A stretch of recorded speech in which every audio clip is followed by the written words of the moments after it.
I would now like to deliver the following remarks in my national capacity.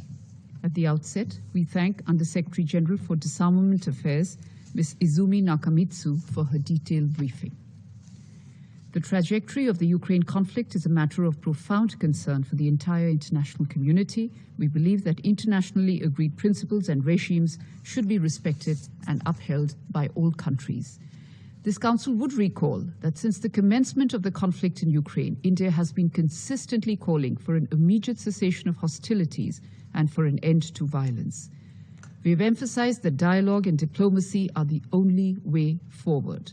Actions that exacerbate the conflict should be avoided. Rather, all efforts should be made to de-escalate and bring both sides to the negotiating table. As our Prime Minister has said, today's era is not an era of war. In a globalized world, the impact of the conflict has not just been limited to Europe. We've all experienced its consequences in terms of surging costs and shortages of food grains, fertilizers, and fuel. The Global South in particular is feeling the pain acutely.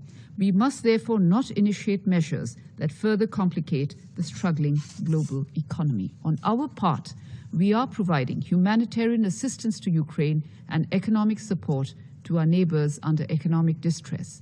We very much hope that the international community will continue to respond positively to the call for humanitarian assistance.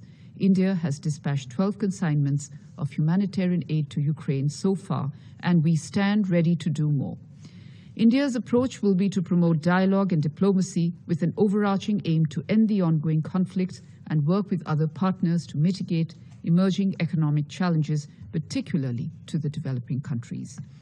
Colleagues, it is in our collective interest to work constructively, both inside the United Nations and outside, towards seeking an early resolution to this conflict. In conclusion, I reiterate that the global order is anchored in the principles of the UN Charter, international law, and respect for the sovereignty and territorial integrity of states. Thank you.